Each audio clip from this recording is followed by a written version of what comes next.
அஸ்ஸலாமு அலைக்கும் வரஹ்மத்துல்லாஹி வபரகாத்துஹு.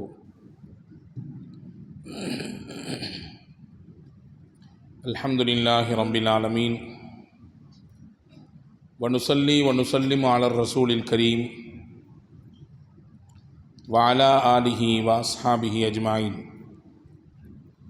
قال الله تعالى في محكم كلامه القديم والفرقان الحميد: أعوذ بالله من الشيطان الرجيم. بسم الله الرحمن الرحيم. الرحمن علم القرآن خلق الإنسان علمه البيان. وقال نبينا محمد رسول الله صلى الله عليه وسلم: الحكمة ضالة المؤمن حيث وجدها فهو أحق بها. اللهم صل على سيدنا محمد وعلى آل سيدنا محمد وأنزله المقعد المقرب عندك يوم القيامة. எல்லாம் அல்ல அல்லாஹுவின் திருப்பெயர் போற்றி புகழ்ந்து அன்னலம் பெருமானார் முஹம்மதுன் ரசூலுல்லாஹ் ஸல்லல்லாஹு அலைஹி வஸல்லம் அவர்கள் மீது சலாத்தையும் சலாமையும் கூறி அன்னாரை பின்பற்றி வாழ்ந்த சத்திய சஹாபாக்கள், நல்லோர்கள், சுகதாக்கள், சாலிஹீன்கள், குறிப்பாக புண்ணியம் பூத்து குலுங்கும் இந்த புனித ரபியுல் அவ்வல் மாதத்தில் பூமான் நபி ஸல்லல்லாஹு அலைஹி வஸல்லம் அன்னவர்களை வாழ்வை, வரலாற்றை அவர்கள் நமக்கு காட்டி தந்த வழிகாட்டுதலை பள்ளிவாசலில் ஒன்று கூடி கேட்டு பேசி வருகிற நம் யாவருக்கும் வல்ல அல்லாஹினுடைய வற்றா கருணையும் அவனது கரிசனமும் அன்பும் என்றும் நிறைவாக வந்து சேரட்டுமாக.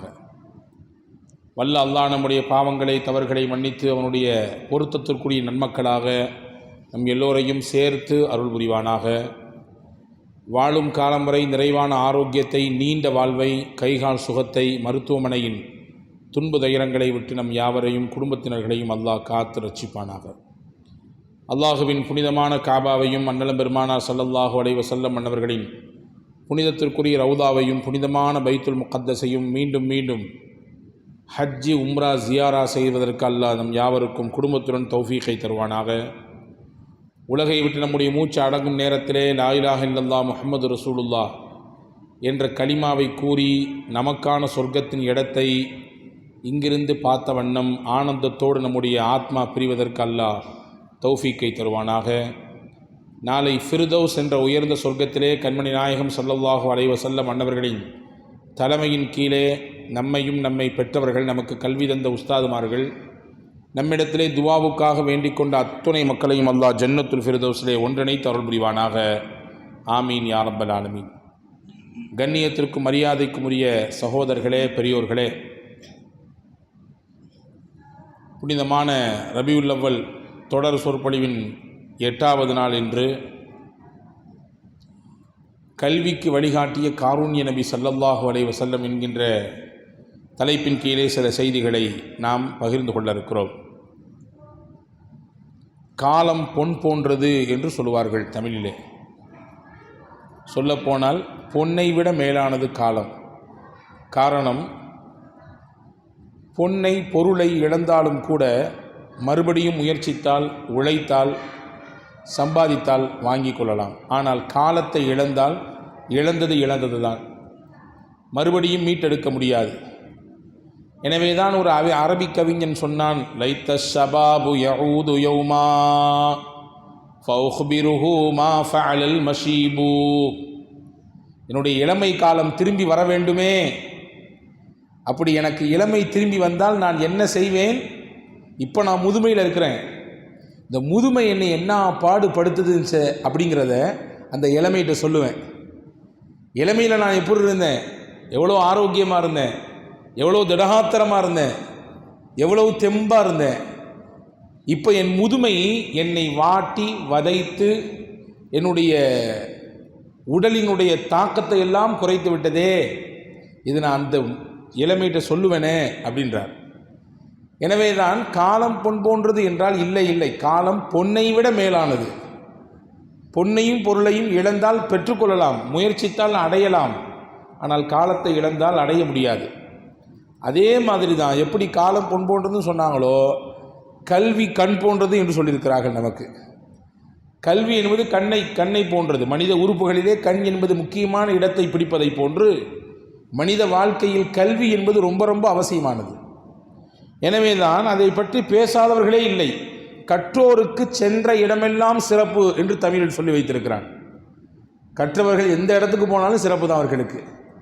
அதே மாதிரி பாருங்கள், வள்ளுவர் தன்னுடைய குறளிலே ஒரு செய்தி சொல்கிறார். ஈன்ற பெரிதிலும் பெரிதுவக்கும் தன் மகனை சான்றோன் என்று கேட்ட தாய் என்கிறார். ஒரு பிள்ளையை பெக்கும் பொழுது தாய்க்கு ஏற்படுகிற மகிழ்ச்சி அளவிட முடியாதது. அது குழந்தையை பார்த்த பொழுது, அந்த குழந்தை வளர்ந்து தன்னை அம்மா என்று கூப்பிடும் பொழுது, இந்த மாதிரியான காலகட்டம்லாம் அந்த பெத்தவங்களுக்கு மனது அவ்வளவு பூரிப்பாக சந்தோஷமாக இருக்கும். ஆனால் அதைவிட ஒரு பெரிய சந்தோஷம் என்ன தெரியுமா? நாம் பெத்த புள்ள கல்வியில், ஆற்றலில், அந்த கல்வியை செயல்படுத்தக்கூடிய விதத்திலே ஊர் போற்றுகிறது. சிறப்பான சான்றோர், அறிவாளி, நல்ல சிறந்த மேதை என்று பேசுகிறது ஊர். அந்த நிலையை பெத்த மனம் பார்க்கும் பொழுது பெத்த நேரத்தில் ஏற்படக்கூடிய சந்தோஷத்தை விட அது அதிகப்படியான சந்தோஷத்தை, கூடுதலான சந்தோஷத்தை அந்த தாய்க்கு தரும் என்று வள்ளுவர் சொன்னதை நாம் இங்கே கவனத்தில் கொள்கிறோம். இப்படி இவர்களெல்லாம் பேசினால் நபிகள் நாயகம் ஸல்லல்லாஹு அலைஹி வஸல்லம் அவர்கள் உலகத்திற்கு கல்வியை பற்றி உலகத்தில் யாரும் வரையறுத்து விட முடியாத ஒரு செய்தியை சொன்னார்கள். அதுதான் எல்லாருக்கும் நமக்கு தெரிந்த ஒரு நபிமொழி. தலபுல் இல்மி ஃபரீதத்துன் அலா குல்லி முஸ்லிமின் வ முஸ்லிமா. கல்வியை தேடுதல் என்பது முஸ்லிமான ஆண், முஸ்லிமான பெண் எல்லாருக்கும் கடமை. உலக வரலாற்றிலேயே ஒரு மார்க்கம், ஒரு பின்பற்ற தகுந்த ஒரு மார்க்கம் கல்வி படிப்பதை கடமை என்று சொல்லியிருக்கிறது என்றால் இஸ்லாத்தை தவிர வேறில்லை. கடமை என்று சொல்லுகிறது. விடக்கூடியவருக்கு, அதை தேடாதவதற்கு அவருடைய மனிதத்தன்மையிலிருந்து அவர் மாறி போகிறார் என்று ஹஜ்ரத் ரசூலுல்லாஹி ஸல்லல்லாஹு அலைஹி வஸல்லம் எச்சரிக்கிறார்கள். எனவேதான் நபிகள் பெருமானார் ஸல்லல்லாஹு அலைஹி வஸல்லம் மக்கமா நகரிலே அனுப்பப்பட்ட அந்த காலம் கடுமையான அனாச்சாரங்கள் நிறைந்து காணப்பட்டது. எக்கச்சக்கமான அனாச்சாரங்கள். திரும்பிய இடமெல்லாம் வட்டி தலைவிரித்து ஆடிக்கொண்டிருந்தது. மூட பழக்க வழக்கங்கள், எங்கே பார்த்தாலும் மக்காவிலே மூட பழக்க வழக்கங்கள். வரம்பு மீறிய அறியாமை, அநியாயம் மக்காவின் மண்ணிலே கொடிகட்டி பறந்தது. எந்த அளவுக்கு அறியாமை என்றால் பெண் பிறப்பை இழிவு என்று நினைத்தார்கள். எனவே தாங்க பெத்த பிள்ளைய, பொம்பளை பிள்ளைய குழி தோண்டி புதைச்சாங்க. இந்த அநியாயம்லாம் அங்கே நடந்துச்சு. சின்ன சின்ன விஷயங்களுக்கு சண்டை சச்சரவு ஏற்பட்டு குழப்பத்தோடு வாழ்ந்தார்கள். மனதில் குரோதத்தோடும் வன்மத்தோடும் பகையோடும் வாழ்ந்து கொண்டிருந்தார்கள் அந்த காலத்தில். இந்த மாதிரியான காலகட்டத்தில் தான் பூமான் நபி ஸல்லல்லாஹு அலைஹி வஸல்லம் அவர்கள் அந்த மக்களிடத்திலே இறை தூதராக, இறுதி தூதராக, அல்லாஹுவின் வஹியை சுமந்து வரக்கூடிய நபியாக தேர்வு செய்யப்படுறாங்க, அனுப்பப்படுறாங்க. இப்போ முதலிலே பூமான் நபி ஸல்லல்லாஹு அலைஹி வஸல்லம் அவர்களுக்கு இறக்கப்பட்ட அருள் வசனம் என்ன? நம் எல்லாருக்கும் தெரியும். இக்ரா பிஸ்மி ரப்பிக்கல் லதீ ஹலக். நபியே, உங்களை படைத்த ரப்பின் பெயரை கொண்டு ஓதுவீராக, படிப்பீராக. ஹலக்கல் இன்சான மின் அலக். மனிதனை இரத்தத்திலிருந்து, இரத்தக்கட்டியிலிருந்து அல்லாஹ் படைத்தான். இக்ரா, படியுங்கள். வரப்புக்கல் அக்ரம். உங்களை படைத்தவன் மிக கண்ணியமானவன். அல்லதி அல்லம பில் கலம். அவன் யார் தெரியுமா? எழுதுகோலை கொண்டு உங்களுக்கு கற்றுக் கொடுத்தான். அல்லமல் இன்சான மாலம் யஅலம். மனிதன் அறியாத பல விஷயங்களை அவன்தான் கற்றுக் கொடுத்தான். இந்த 5 வசனம் தான் திருக்குரானில் இறங்கிய முதல் வசனங்கள். திருக்குரானில் இறங்கிய முதல் 5 வசனங்கள் இதுதான். இதில் பாருங்க, 5 இடத்துல அல்லாஹ் கல்வியை பற்றி சொல்றான். முதல் துவக்கமே படியுங்கள். அடுத்து அல்லாஹ் சொல்றான், மனிதனை பற்றி உண்டான அந்த சயின்ஸை சொல்லி தருகிறான். எங்கிருந்து மனிதன் வந்தான், அவனுடைய துவக்கம் எது? இரத்த கட்டி. படியுங்கள், உங்கள் ரப்பு எவ்வளவு மேன்மையானவன். எப்படிப்பட்டவர் என்றால் உங்களுக்கு எழுதுகோலை கற்றுக் கொடுத்தான், எழுதுகோலை கொண்டு கல்வி சொல்லிக் கொடுத்தான்.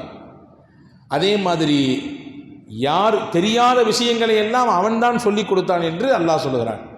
அன்பு சகோதரர்களே, இவ்வளவு தூரம் மனித மனங்களில் மண்டி கிடந்த அறியாமை, அனாச்சாரம், அட்டுழியங்கள், வரம்பு மீறிய செயல்கள் இதுவெல்லாம் அங்கே நடந்து கொண்டிருக்கும் பொழுது அதை போய் பாருங்க, இதை தடுங்க, இதை மாற்றி அமைப்பதற்கு என்ன முயற்சியோ செய்யுங்க.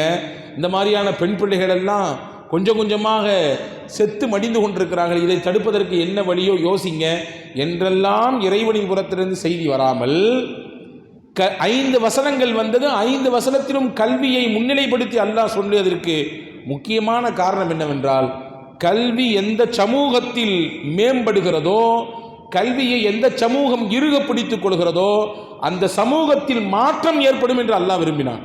அல்லாஹ் சொன்னான், கல்வியை இறுக பிடித்திருக்கக்கூடிய சமூகத்திலே அந்தஸ்தாலும் அதே போன்று உயர்வாலும் ஓங்கி நிற்பார்கள் என்பதை அல்லாஹ் வரையறுத்தான். எனவேதான் உலகத்தில் அனுப்பப்பட்ட நபிமார்களுக்கு ஒவ்வொருவருக்கும் ஒவ்வொரு விதமான மோஜிசாவை கொடுத்தான், அற்புதங்களை கொடுத்தான். ஈசா அலைஹிஸ்ஸலாம் கையை தன்னுடைய நெஞ்சி பகுதியிலே வைத்து எடுத்து காண்பித்தால் அப்படியே ஒளியாக மின்னும். குருடாக இருக்கக்கூடியவர்களுக்கு கையை வைத்து தடவினால் அந்த குருட்டு தனம், அந்த இயற்கையில் இருக்கக்கூடிய அந்த குருடு மாறி போகும். இறந்தவரை உயிர்ப்பிருக்கிற ஆற்றலை அல்லாஹ் கொடுத்தான்.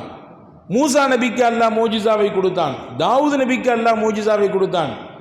ஒவ்வொரு நபிக்கும் அவர்களுடைய காலத்தில் சில அற்புதங்களை வழங்கினான். பூமான் நபி ஸல்லல்லாஹு அலைஹி வஸல்லம் இறுதியாக அனுப்பப்பட்ட இறை தூதர். அவர்களுக்கு பிறகு நபி கிடையாது. காத்தமன் நபியீன், நபிமார்களின் முத்திரை அவர்களுக்கு கொடுக்கப்படுகிற அற்புதம், அந்த மோஜிசா உலக அழிவு நாள் வரை நிற்க வேண்டும், நின்று பேச வேண்டும். அப்படியான அற்புதத்தை கொடுக்கணும்னு அல்லாஹ் முடிவு செஞ்சான். கொடுத்தான் கல்வியை, குர்ஆனை கொடுத்தான் அல்லாஹ், இல்லையா? எனவேதான் இன்னைக்கு வரை குர்ஆன் என்ற அந்த மகத்தான மோஜிசா உலக மக்களுக்கு சவால் விட்டு கொண்டளவா இருக்குது. இந்த மாதிரி கொண்டு வாங்க பார்ப்போம். ஒரே ஒரு வசனம், ஒரே ஒரு செய்தி, அல்லாஹ் சொல்வதை போன்று ஒன்னை கொண்டு வாருங்கள் பார்ப்போம் என்று சவால் விட்டு கொண்டிருக்கிறதே குர்ஆன். இப்போ கல்வித்தான் இனி வரும் காலம், கல்வியின் காலம்.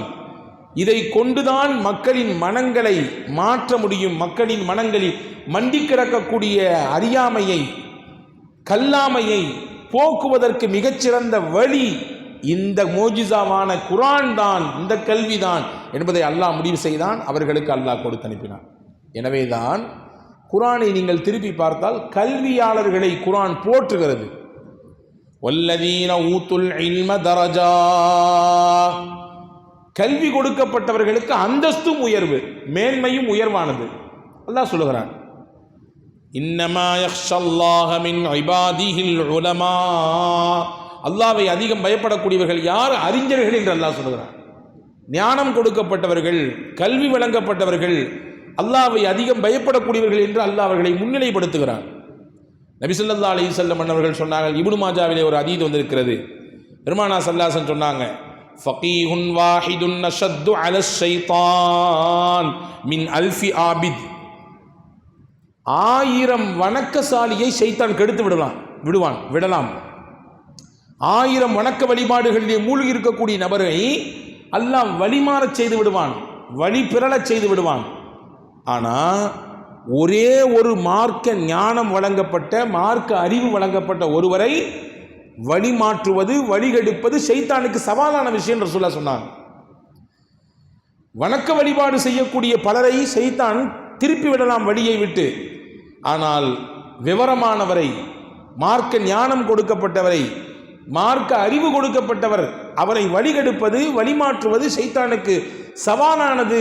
அது ரொம்பவும் சிரமமான காரியம் என்று பெருமானார் ஸல்லல்லாஹு அலைஹி வஸல்லம் சொன்ன ஹதீஸை நாம் பார்க்கிறோம். இதுவெல்லாம் கல்வியாளர்களை மேன்மைப்படுத்தி குர்ஆனும் ஹதீஸும் நமக்கு எடுத்து வைக்கக்கூடிய முக்கியமான விஷயங்கள். எனவே கல்வி மிகப்பெரிய மாற்றத்தை, புரட்சியை செய்தது. உங்களுக்கு ஒன்று தெரியுமா? நபிகள் ஸல்லல்லாஹு அலைஹி வஸல்லம் மக்காவிலிருந்து மதீனாவுக்கு ஹிஜ்ரத் செய்து போவதற்கு முன்னால் ரசூலுல்லாஹ் ஒரு டீம் அங்கே அனுப்பிட்டாங்க மதீனாவுக்கு. யாருடைய தலைமையிலே? சையதுனா முஸ்அப் பின் உமைர் ரலியல்லாஹு அன்ஹுடைய தலைமையிலே. முஸ்அப் ரலியல்லாஹு தான் அவ்வலு முஅல்லிமின் ஃபில் மதீனத்தில் முனவ்வரா, ஒளி பொருந்திய மதீனாவிலே முதல் ஆசான் யார் என்றால் முஸ்அப் பின் உமைர். இவர் தான் போனார். அங்கே போய் என்ன செய்தார்? குர்ஆனில் அதுவரை நபிகளுக்கு என்ன இறக்கப்பட்டிருக்கிறதோ அந்த விஷயத்தை அங்கே இருந்த மக்களுக்கு எடுத்து சொல்லி கொடுத்து கொண்டிருந்தார். இதனுடைய கல்வியை அங்கே அப்படியே மடைமாற்றம் செய்து கொண்டிருந்தார். பெரிய பெரிய நபர்கள் எல்லாம் முஸ்அப் பின் உமைருடைய அந்த ஆற்றல் மிக்க பேச்சால், அவர்களுடைய சிறந்த கல்வி ஞானத்தால் கவரப்பட்டார்கள். உசைத் பின் ஹுதைர், சஅத் பின் முஆத், சஹாபாக்கள் பிற்காலத்தில் ஓஹோ என்று வாழ்ந்தவர்கள், நாயகத்தினுடைய மிக நெருங்கிய நட்பையும் நெருக்கத்தையும் பெற்றவர்கள். இவங்கெல்லாம் இஸ்லாத்தில் வர்றதுக்கு காரணம் முஸ்அப் பின் உமைர் ரலியல்லாஹு அன்ஹு தான். இந்த கல்வியாளர் தான்.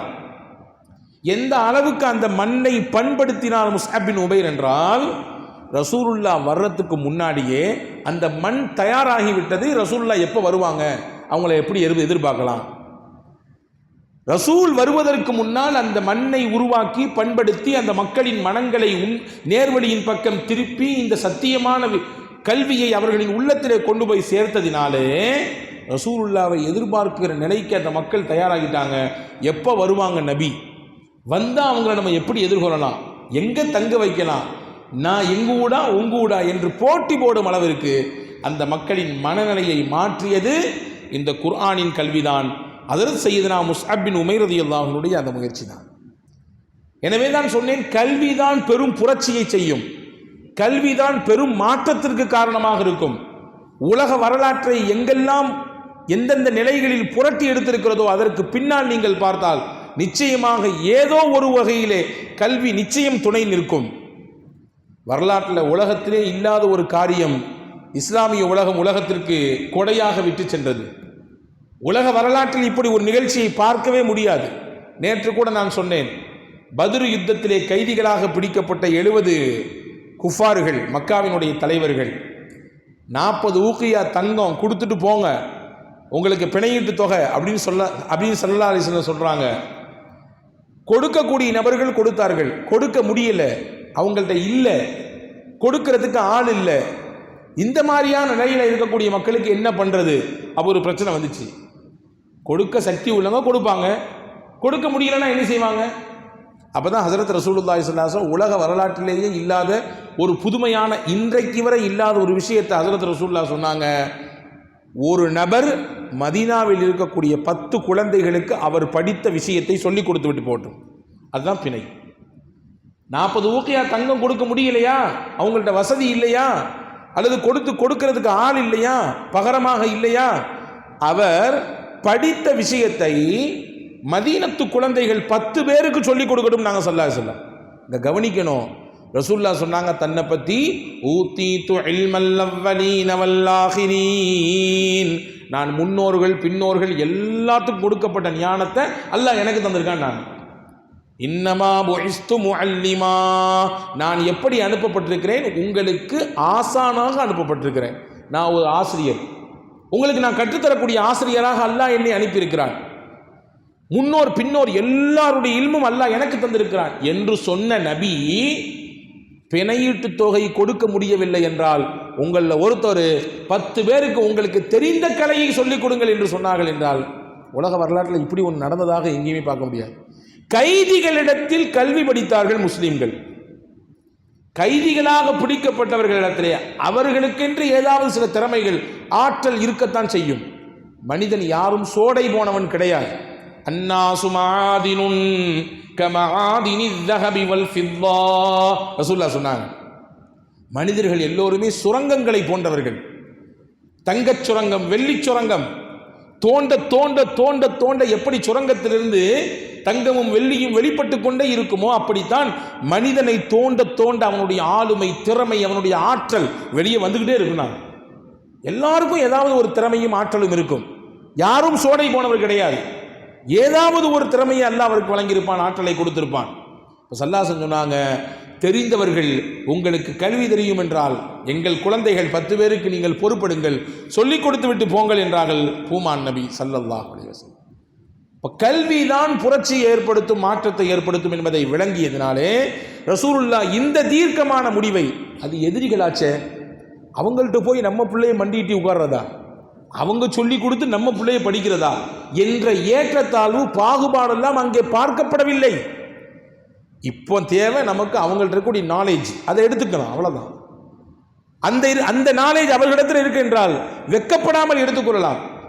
கல்வியில் வெக்கப்படக்கூடியவர் அவர் உண்மையிலேயே எதிர்காலத்தை இழக்கிறார், தன்னுடைய எதிர்காலத்தை இழந்து போகிறார். வெக்கப்பட்டு நான் போய் எப்படி அங்கே போய் படிக்கிறது? எனவேதான் அரபு மொழியிலே சொல்வார்கள், கல்வி கற்கும் காலம் என்பது ஒரு குறிப்பிட்ட காலம் கிடையாது. பள்ளிக்கூடத்தில் படிக்கும் காலம், கல்லூரியில் படிக்கும் காலம் என்பதெல்லாம் கிடையாது. ஒரு முஸ்லிமை பொறுத்தவரை அல் இல்மு மினல் மஹதி இலல் லஹதி, கல்வியின் காலம், தேடலின் காலம் என்பது தொட்டிலில் தொடங்கி கபருக்கு போகும் வரை இருக்கு. கபருக்கு போகும் வரை தேடிக்கொண்டே இருக்கலாம் நல்ல விஷயங்களை. யார் சொன்னாலும் சொன்ன செய்தி சிறப்பாக இருந்தால், அது உண்மையாகப்பட்டால், சத்தியமாக இருந்தால், அது பயன்மிக்கதாக இருந்தால் நிச்சயமாக எடுத்துக்கொள்ளலாம். அதில் எந்த தடையும் இல்லை என்பதை முஹம்மது நபி ஸல்லல்லாஹு அலைஹி வஸல்லம் பத்ரு கைதிகளிடத்திலிருந்து கல்வி படிக்க சொன்ன ஒரு அற்புதமான ஆலோசனையை வழங்கியது. உலக வரலாறு இன்னை வரை முகமது ரசூலுல்லாவை ஆச்சரியமா பார்க்கக்கூடிய விஷயங்கள் அது ஒன்று இல்லையா? எனவே கல்விக்கு அவ்வளவு தூரம் முக்கியத்துவம் இருக்கிறது மார்க்கத்தில். நம்ம தமிழில் சொல்கிற பழக்கம் இருக்குது, ஏட்டு சுரக்கா கறிக்கு உதவாதும்பாங்க. ஏட்டு சுரக்கா கறிக்கு உதவாதுன்னா ஏட்டில் சுரக்கான்னு எழுதி வச்சுட்டு அதை கறி செஞ்சு சாப்பிட முடியாது. பொருள் கையில் இருந்தால் தான் முடியும். இன்னைக்கு பல இடங்களில் கல்வி என்பது ஏட்டு சுரக்காய்களாக மாறி இருக்கிறது. ஆனால் இஸ்லாம் அதை எப்படி உங்கள் வாழ்க்கையோடு அப்ளை பண்ணணுன்றதை சொல்லிக் கொடுத்துச்சு. உங்கள் வாழ்க்கையோடு எப்படி அதை சேர்த்து கொள்ள வேண்டும் என்பதை சொல்லிக் கொடுத்தது. முல்லா வேடிக்கையான மனிதர். ஒரு நாள் கறி கடைக்கு போனார், இறைச்சி கடைக்கு போனார். இறைச்சியை வாங்கிட்டார் ஒரு பாக்கெட்டில். இறைச்சி எப்படி சமைக்கணும் அப்படின்ற புக்கையும் வாங்கினார். இன்னொரு கடையில் போய் வாங்கிட்டு வேக வேகமாக இறைச்சியையும் அந்த எப்படி சமைக்கணுன்ற புக்கையும் வாங்கிட்டு வேக வேகமாக வீட்டுக்கு போய்கிட்டு இருக்க சமயத்தில் அந்த பக்கமாக நடந்து போன ஒரு நாய் அந்த கவரை வாயால் கவ்விட்டு ஓடிடுச்சு. ஐயோ என் இறைச்சின்னு சத்தம் போட்டார். எல்லாரும் அந்த நாயை பிடிச்சி எப்படியாவது அதை வாங்கிடலான்னு சொல்லி பின்னாடி 4 பேர் துரத்திட்டு போனாங்க. முல்லா மட்டும் சொல்லிட்டு பேசாமல் பக்கத்துலேயே அப்படி நின்னார். வந்தவங்க கேட்டாங்க, யாருடைய இறைச்சியை தூக்கிட்டு போச்சு அந்த நாய்? நான் வாங்கிட்டு வந்தது தான். எல்லாரும் போகிறாங்க, நீ மட்டும் போகாமல் இங்கே நிற்கிறிய முல்லா, என்ன எதுன்னு கேட்டாங்க. நானும் பார்க்குறேன் அந்த நாய் எப்படி அந்த இறைச்சியை போய் சமைச்சு சாப்பிடுதுன்னு பார்ப்போம், எப்படி சமைக்கணும்னு புக்கு ஏண்டெல்லாம் இருக்குது அப்படின்னாரா முல்லா. இறைச்சியை எப்படி சமைக்க வேண்டும் என்ற புத்தகம் ஏண்டவல்லவா இருக்கிறது, அதுக்கு என்ன தெரியும் பார்ப்போம், நான் பார்க்க தான் நிற்கிறேன் அப்படின்னாரா. வெறும் புக்கு மட்டும் அல்லது செய்தி மட்டும் இருந்தால் பத்தாது, அதை எப்படி செயல்படுத்த வேண்டும் என்கின்ற முறையும் அறிவும் ஆற்றலும் தெரிந்திருக்க வேண்டும். வாழ்வோடு எப்படி அதை இணைப்பது, அதை இணைக்கக்கூடிய முறையிலே இன்னைக்கு பல்வேறு விதமான குழப்பங்கள் ஏற்படுகிறது. முல்லாக்கு ஒரு ஆசைங்க. என்ன ஆசைன்னா, சந்தையில் போய் அற்புதமான ஒரு குதிரை வாங்கணும், ஊரில் யார்கிட்டையுமே இல்லாத மாதிரி அந்த குதிரை இருக்கணும், சிறப்பு மிகுந்த குதிரையாக இருக்கணும் அப்படின்னு நினச்சிட்டு காசு எடுத்துகிட்டு போனார். எங்கள் மார்க்கெட் போனார். போனால் சுற்றி பார்க்குறாரு. அவர் எதிர்பார்த்த மாதிரியான அமைப்பில் எதுவும் கிடைக்கல. கடைசியில் ஒரு குதிரை கிடச்சிது. என்ன குதிரை? அந்த விற்கக்கூடியவன் சொன்னாரம்மா, நான் வச்சிருக்கக்கூடிய குதிரை நல்ல வித்தியாசமானது. என்னையா வித்தியாசம்? இதில் ஏறி உட்காந்து ஹேண்ட் ட்ரு அப்படின்னு சத்தம் போட்டாலும் போகாது. நீ ஏறி உட்காந்து அல்ஹம்துலில்லாஹ்னு சொன்னால் ஓடும், அல்ஹம்துலில்லாஹ் சொன்னால் அழகாக போகும், சுபஹானல்லாஹ்னு சொல்லிட்டோம்னா எவ்வளோ ஸ்பீடாக போனாலும் நின்றும். முல்லா யோசிச்சார், என்னது இது, மனுஷன் திக்ரு செய்வான்னு பார்த்தா குதிரைக்கு திக்ரு தெரியுதா, வித்தியாசமாக இருக்க, பரவாயில்ல, டிஃப்ரெண்ட்டாக வாங்கணும்னு நினச்சேன், வாங்கிடுறேன், எவ்வளோ காசு, இவ்வளோ காசு கொடுத்தாரு. அந்த குதிரையை வாங்கினார். போகிற வழியெலாம் சத்தம் போட்டு சொல்லிட்டே போனார், என் குதிரை வித்தியாசமான குதிரை, திக்ரு செய்யுமாக்கும் என்று சொல்லிக்கிட்டே போனார். கடைசியில் மார்க்கெட்டினுடைய எண்டு வந்துச்சு. இப்போ குதிரையில் ஏறி உட்காந்து பயணிக்கணும். ஏறினார். அந்த உட்காரக்கூடிய இடத்துல நல்ல பஞ்சு மாதிரி அமைப்பில் ஷீட் போடப்பட்டுச்சு. உட்கார்ந்த உடனே அவர் அது தன்னை அறியாமலேயே அல்ஹம்துலில்லாஹ்னு சொன்னார். ஏறி உட்கார்ந்த உடனே அல்ஹம்துலில்லாஹ். சத்தத்தை கேட்டவுடனே குதிரை எடுத்துச்சு, ஓட்டம் நல்லா தான் இருந்துச்சு. முல்லாக்கு நேரம் ஆக ஆக தடதறிக்க ஓடுது. ஓடின ஓட்டத்தில் எதை சொன்னால் குதிரை நிற்குன்றத முல்லா மறந்துட்டார். அல்ஹம்துலில்லாஹ் சொன்னால் நிற்குமா, சுப்ஹானல்லாஹ் சொன்னால் நிற்குமா? ஏதாவது ஒன்று கிடக்க ஒன்று சொல்லி ஓடுற வேகத்தை இன்னும் அது கூட்டி பிடிச்சுன்னா என்ன பண்ணுறது? பேகாலத்தாகி போச்சு முல்லாவுக்கு. போய்கிட்டே இருந்துச்சு. ஒரு குறிப்பிட்ட இடத்துல ஒரு பெரிய பாதாளம், ஒரு பெரிய பள்ளம் போச்சு. விவகாரம் போச்சு. இன்னைக்கு வித்தியாசமாக வாங்கலான்னு சொல்லி வாழ்க்கையே முடிய போகுதுன்னு நினச்சி நம்பிட்டார். வழி இல்லையே, மறந்து போச்சே, என்ன செய்யுதுன்னு தெரியலையே என்று யோசிச்சு இருக்கும்போது எட்டி பார்த்தாரு பாருங்க, அந்த குழி தெரிஞ்சிச்சு, பள்ளம். ஆச்சரியத்தில் சுபஹானல்லாஹ் அப்படின்னாரு. அவ்வளோ வேகத்தில் போன குதிரை டபால் நின்றுச்சு. அப்போ புரிஞ்சுக்கிட்டாரு, எப்பா சுபஹானல்லாஹ் சொன்னால் தான் குதிரை நிற்கும் போல தெரியுது, பரவாயில்ல அப்படின்னு சொல்லி அந்த குழிக்கு முன்னாடி கொஞ்சம் முன்னால் வந்து நின்று விட்டது. இறைவா, எவ்வளோ பெரிய கஷ்டத்திலிருந்து, எவ்வளோ பெரிய சங்கடத்திலிருந்து என்னை நீ காப்பாற்றிட, உனக்கே புகழ் அனைத்தும் அல்ஹம்துலில்லாஹ். நான் மறுபடியும் என்னங்க நடந்திருக்கோம்? அல்ஹம்துலில்லாஹ் மீண்டும் சொன்னார். மறுபடியும் கதை கந்தலாக இருக்கு இல்லையா? சில நேரங்களில் நாம் சொல்லக்கூடிய விஷயங்கள், நாம் எடுத்து வைத்திருக்கக்கூடிய காரியங்கள், அதை சரியான முறையிலே கொண்டு போய் சேர்க்காததனுடைய விளைவு நமக்கு சில நேரங்களில் சங்கடத்தை தந்து விடுகிறது. எனவே தான் ஸல்லல்லாஹு அலைஹி வஸல்லம் அன்னவர்கள் கல்வியை தேடினால் மட்டும் பத்தாது, அதை எப்படி உங்கள் வாழ்வியலோடு தொடர்பு படுத்த வேண்டும் என்பதை ரசூலுல்லாஹி ஸல்லல்லாஹு அலைஹி வஸல்லம் மிக அழகாக சொல்லி தந்தார்கள். அதற்கான ஆர்வத்தை மூட்டினார்கள். மன் ஸலக தரீகன் யல்தமிசு ஃபீஹி இல்மன் ஸஹ்ஹரல்லாஹு லஹு தரீகன் இலல் ஜன்னah. யார் கல்வி ஞானத்தை, அறிவை தேடி ஒரு பாதையில் நடந்து போகிறார், பயணிக்கிறார், அவர் நடந்து போறாரு. ஒரு சாதாரண மனிதர்கள் பயணிக்கிற பாதை நீங்க நினைக்காதீங்க. அவர் சொர்க்கத்து பாதையில் நடக்கிறார். நாங்கள் சல்லாசம், அது சொர்க்கத்தின் பாதை. காரணம், அவர் தேடி போவது இல்மை, கல்வியை, ஞானத்தை, அறிவை, ஆற்றலை, அதை தேடி போகிறார். எனவே சொர்க்கத்தின் பாதையில் நடக்கிறார் என்று பெருமானார் ஸல்லல்லாஹு அலைஹி வஸல்லம் அவர்கள் சொல்லி தந்ததை பார்க்கிறோம். நம்முடைய முன்னோர்கள் எவ்வளவு தூரம் கல்வியில் உயர்ந்து ஓங்கி வாழ்ந்திருக்கிறார்கள், எவ்வளவு பெரிய சிரமத்தை அவர்கள் எடுத்திருக்கிறார்கள் கல்விக்காக வேண்டி. இன்னைக்கு எளிமையான முறையில் நம்முடைய கைகளிலே கிடைத்து விடுகிறது. அதிலும் குறிப்பாக இன்னைக்கு இணையதளத்தினுடைய காலம்.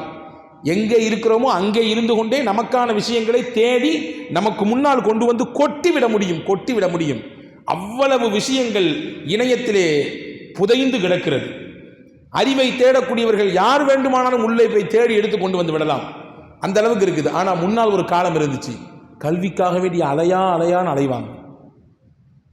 இன்னைக்கு இருக்கக்கூடிய உஸ்பெகிஸ்தான், ரஷ்யாவுக்கு பக்கத்தில் இருக்கக்கூடிய உஸ்பெகிஸ்தான், இந்த உஸ்பெகிஸ்தான் தான் இன்னைக்கு நாம் ஹதீஸ் ஷரீஃபிலே மிக உயர்ந்த நூலாக இருக்கக்கூடிய புகாரி என்று சொல்லுகிறோமே, அந்த புகாரி இமாமினுடைய பிறந்த ஊர்.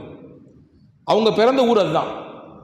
அவங்க சின்ன பிள்ளையா இருக்கும் பொழுது அவங்க பள்ளிவாசலுக்கு தொழுகைக்கு போகிறாங்க. தொழுகைக்கு போகும் பொழுது அங்கே 2-3 பேர் பேசிக்கிட்டாங்க. என்ன பேசினாங்க? நம்ம காலத்தில் ஹதீஸில் நிறைய குளறுபடி வந்து போச்சு. அதாவது ரசூலுல்லாஹ் சொல்லாததையும் ரசூல் சொன்னதாக பல இட்டுக்கட்டப்பட்ட செய்திகள் உள்ளே நுழைந்து கலத் மலத்தாகி போய் கிடக்குது, கலந்து பின்னி பிணைந்து போய் கிடக்கிறது.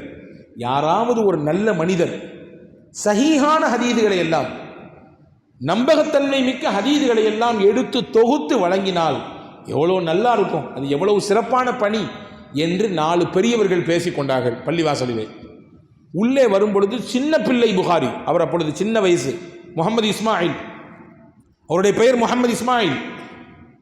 இந்த காதில் இந்த செய்தி விழுது, சஹீஹான ஹதீஸை தொகுக்கணும் அப்படின்ற எண்ணம் அவருடைய உள்ளத்தில் பிறக்குது.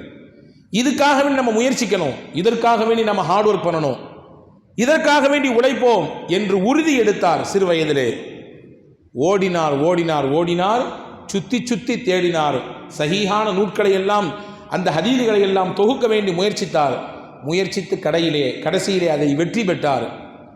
சஹீஹுல் புகாரி என்கின்ற அற்புதமான நூலை இந்த உலகத்திற்கு தந்தார். இன்னைக்கு உலகத்தில் எந்த பாகத்தில் போனாலும் அஸஹுல் குத்பி பஅத கிதாபில்லாஹ், அல்லாஹுவின் வேதமான அல் குர்ஆனுக்கு அடுத்து தரத்தில் இருக்கக்கூடிய நூல் சஹீஹுல் புகாரி. உலக அறிஞர்கள் சொல்றாங்க, உலக மேதைகள் சொல்கிறார்கள், உலக அறிஞர்கள், ஆற்றல் மிக்கவர்கள் சொல்றாங்க, குர்ஆனுக்கு அடுத்த இடத்துல இருக்கக்கூடிய நூல் எது அப்படின்னா சஹீஹுல் புகாரி. வரலாற்றில் எழுதுறாங்க, இமாம் புகாரி ரஹ்மத்துல்லாஹ் கிட்டத்தட்ட 7000 சொச்சம் ஹதீதுகளை அதில் எழுதியிருக்கிறாங்க. ஆனால் அவங்க மனப்பாடம் செஞ்ச ஹதீஸ் 10 லட்சம் ஹதீஸ், 10 லட்சம் ஹதீஸை மனனம் செய்தார்கள். வரலாற்றில் எழுதுகிறார்கள், சஹீஹுல் புகாரியிலே இந்த ஹதீதை தொகுப்பதற்காக வேண்டி அவர்கள் உலகத்தில் பயணித்த தூரம் எவ்வளவு தெரியுமா? நீங்கள் சொன்னால் ஆச்சரியப்படுவீங்க.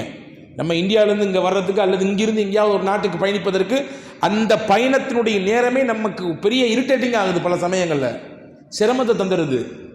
இமாம் புகாரி ரஹ்மத்துல்லாஹ் இந்த ஹதீதுகளை தொகுக்க அவர் உலகத்தில் எவ்வளவு தூரம் பயணப்பட்டிருக்கிறார் என்றால், ஒட்டு மொத்த வேர்ல்டு, மேற்கிலிருந்து கிழக்கு, வடக்கிலிருந்து தெற்கு, 4 மூலைகள், இதை ஒருவர் 2 முறை சுற்றி வந்தால் எவ்வளவு தூரம் இருக்கும்?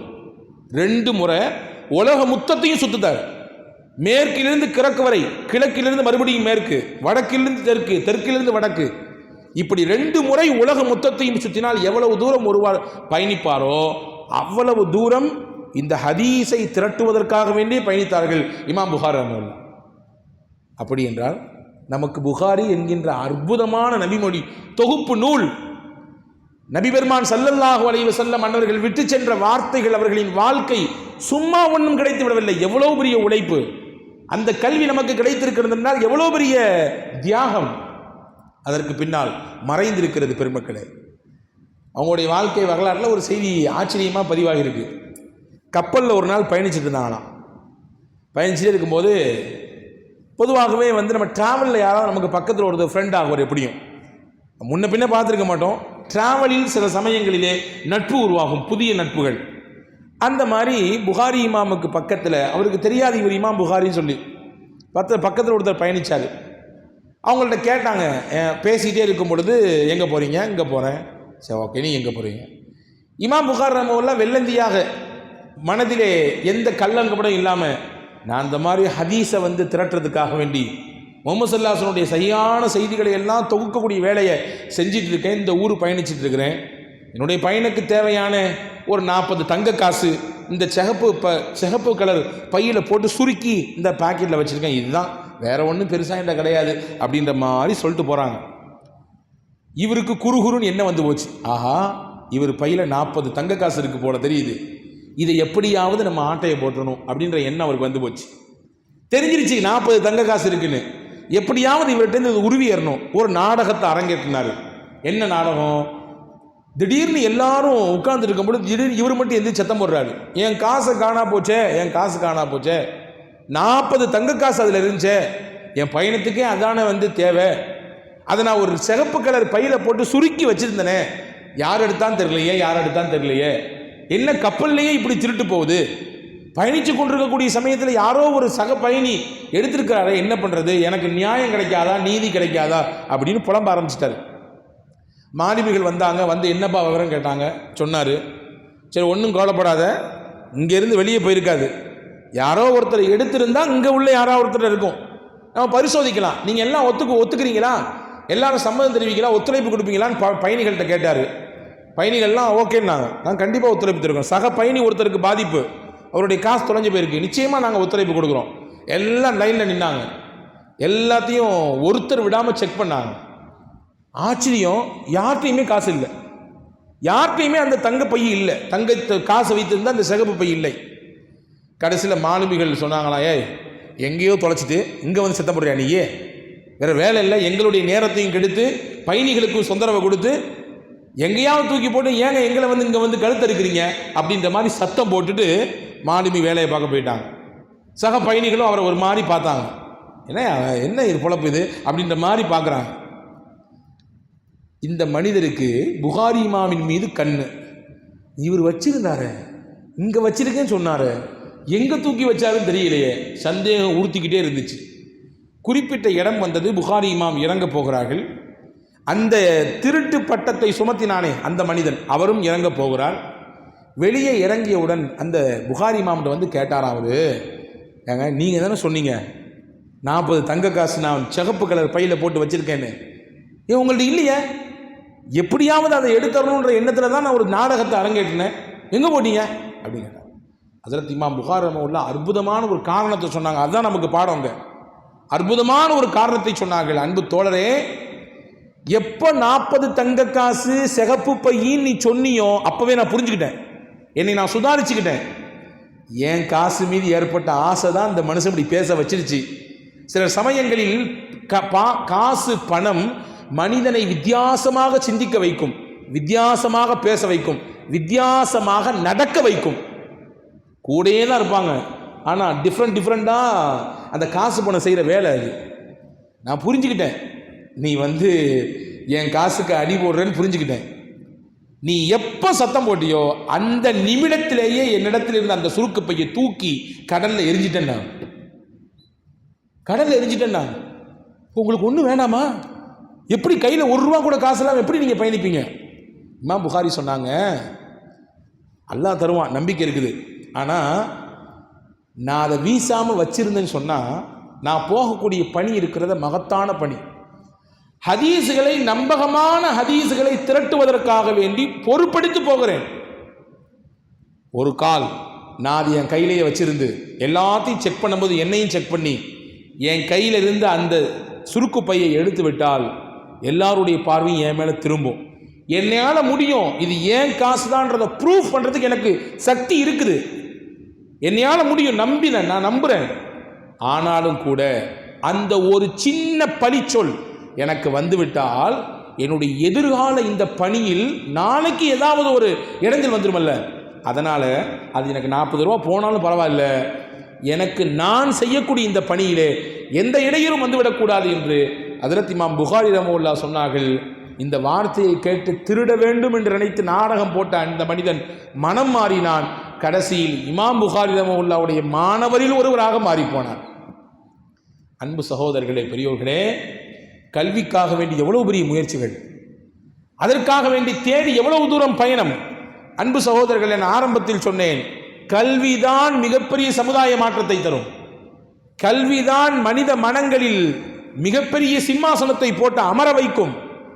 கற்றோருக்கு சென்ற இடமெல்லாம் சிறப்பு என்று சும்மா ஒன்றும் சொல்லிவிடவில்லை, அதை நிதர்சனமாக வாழ்க்கையில் பலர் அனுபவித்துக் கொண்டிருப்பதை நம்மால் பார்க்க முடிகிறது.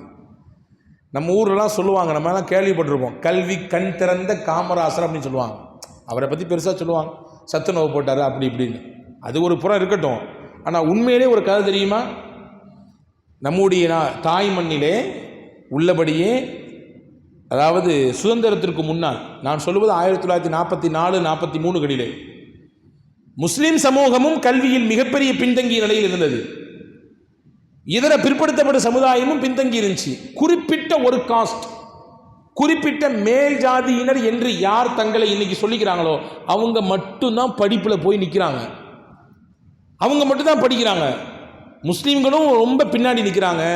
பிற்படுத்தப்பட்ட சமூகம் என்று யாரை ஒதுக்கி வைத்திருக்கிறதோ நம்ம பகுதிகளில் அவங்களும் கல்வியில் பெருசாக ஆர்வம் காட்டல. அந்த சமயத்திலே புதுக்கோட்டையிலே ஒருவர் இருந்தார், திவான் அப்படின்னு சொல்லிட்டு. அவர் பேர் திவான் ஹலீஃபுல்லா. அவர் அந்த சமயத்திலே புதுக்கோட்டையினுடைய திவானாக இருக்கிறார், ஆங்கிலேய ஆட்சியிலே. அப்போ அப்படி பார்த்துக்கிட்டே இருக்கும்போது பார்த்தா சர்வே எடுக்கும் பொழுது முஸ்லீம்கள் ரொம்ப பின்னாடி இருக்காங்க, பிற்படுத்தப்பட்ட மக்கள் ரொம்ப பின்னாடி இருக்கிறாங்க கல்வியில். ஏப்பா நீங்களாம் படிக்க மாட்டீங்களா? அவங்கெல்லாம் படிக்கிறாங்க, நீங்கள் ஏன் படிக்க மாட்டேங்கிறீங்க? கல்வி வேண்டாமா? அதுதான்ப்பா மாற்றம் அப்படின்றாங்க. இப்போ இந்த மக்கள்லாம் சொன்னாங்களா, ஏழ்மை, வறுமை, அதெல்லாம் வறுமையான காலம் தானே, கஷ்டமான காலம் அது. நாங்கள் பாட்டு பள்ளிக்கூடத்துக்கு போயிட்டால் எங்களுக்கு யார் சாப்பாடு தருவா? எங்களுக்கு உணவு யார் தருவா? உழைக்க போனால்தான் உணவு. எங்கள் ஊர்லனா நெசவு, எங்கள் பகுதிகளெலாம் நெசவு அதிகம் உண்டு. தறி வைத்து நெசவு செய்ய வேண்டும்.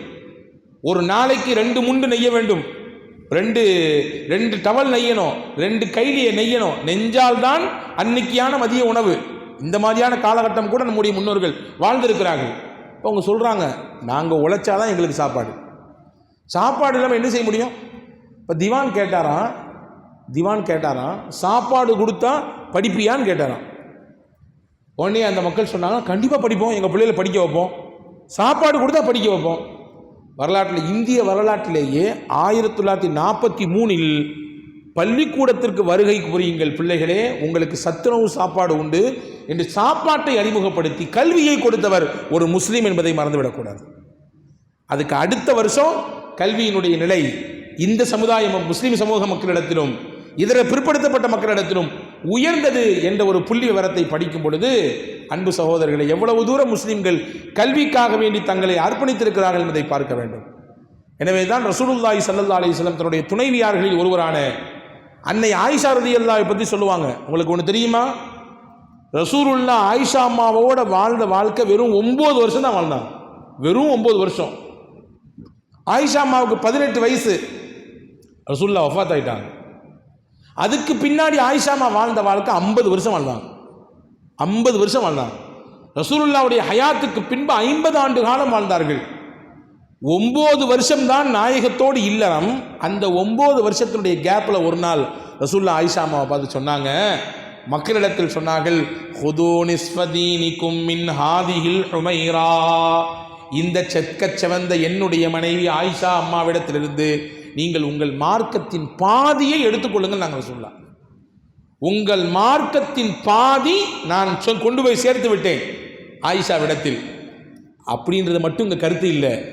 நான் இந்த உலகத்தை விட்டு போனதற்கு பிறகு நான் சொன்ன விஷயங்களில் பெரும் செய்தி, பெரிய பெரிய விஷயங்கள் இவங்கள்ட்ட தான் உங்களுக்கு சப்ளை ஆகும், இவங்கள்ட்ட தான் உங்களுக்கு கிடைக்கும் அப்படிங்கிறத சூசகமாக பெருமானார் ஸல்லல்லாஹு அலைஹி வஸல்லம் சொல்லிவிட்டாங்க. எனவே தான் அவர்கள் வாழ்ந்த 50 ஆண்டு காலம் வாழ்க்கையை அல்லாஹ் ஆயிஷா அம்மா அவர்களுக்கு கொடுத்திருந்தார்.